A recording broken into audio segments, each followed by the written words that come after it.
साईनाथ। आज हम आपको साईं बाबा के अनमोल खजाने से रूबरू करवाएंगे। ये है साईं बाबा म्यूजियम। ये नज़ारा है 1954 के पहले के साईं बाबा समाधि मंदिर का।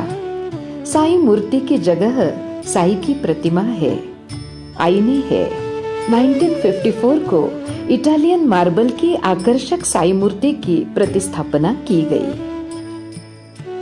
पहली मंजिल पर साईं बाबा ने इस्तेमाल की अनमोल चीजें और बाबा की प्रतिमाएं और ब्लैक एंड व्हाइट तस्वीरें हैं। श्रद्धालु बड़ी आस्था से साईं के अनमोल खजाने को देखकर उस जमाने का एहसास पाते हैं।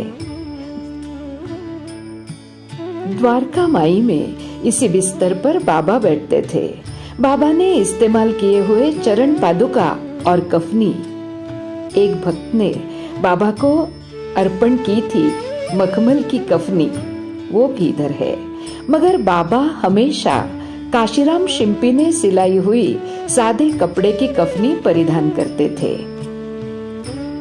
ये है सभी को परिचित साईं बाबा का पत्थर पर बैठा हुआ फोटो।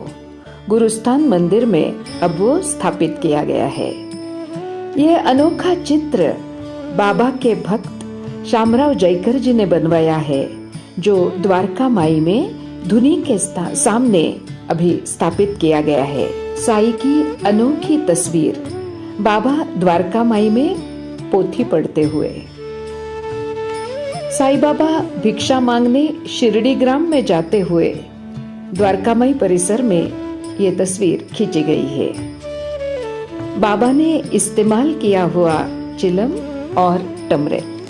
साईं बाबा का एक पुराना चित्र जिसमें उनके परम भक्त दासगणु महाराज, गोपालराव बुटी, काका साहेब दीक्षित, भागोजी शिंदे और अन्य भक्त दिखाई दे रहे हैं। ये है साईं बाबा की सबसे पहली कैमरा से ली हुई तस्वीर। बाबा के परम भक्त काशीराम शिंपी ने बाबा की अनुमति लेकर अहमदनगर से फोटोग्राफर को बुलवाया और ये तस्वीर द्वारका माई में खींची। ये है साईं बाबा की और एक अनोखी तस्वीर। साईं बाबा के साथ म्हालसा पति, जिन्होंने पहली बार बाबा को आओ साईं करके पुकारा, और इनके साथ है श्यामा देशपांडे, मतलब माधवराव देशपांडे। साईं बाबा समाधि मंदिर की 90 साल पुरानी तस्वीर। इसे बुटीवाड़ा भी कहते हैं। नागपुर के भक्त श्रीमंत गोपालराव बुटी ने बाबा की आज्ञा से यह बाड़ा 1917 में बनवाया। यह आकर्षक श्री कृष्ण भगवान के मूर्ति की स्थापना इस बुटीवाड़े में करने की गोपालराव बुटी की इच्छा थी, मगर 15 अक्टूबर 1918 को साईं बाबा का निर्वाण हुआ और जिस चबूतरे पर श्री कृष्ण भगवान विराजमान होने वाले थे, वहाँ साईं बाबा की समाधि बन गई। बीते 103 सालों से सिर्फ श्री कृष्ण नहीं तो श्री राम, सीता, लक्ष्मण और हनुमान जी की मूर्तियां भी इस म्यूजियम में है। उस जमाने में बाबा के भक्त विभिन्न चढ़ावे बड़ी श्रद्धा से बाबा को अर्पण करते थे। एक भक्त ने उसी जमाने में बाबा को ग्रामोफोन भेंट किया था। बाबा के पास श्याम सुंदर नाम का एक घोड़ा था। यह आभूषण श्याम सुंदर के है।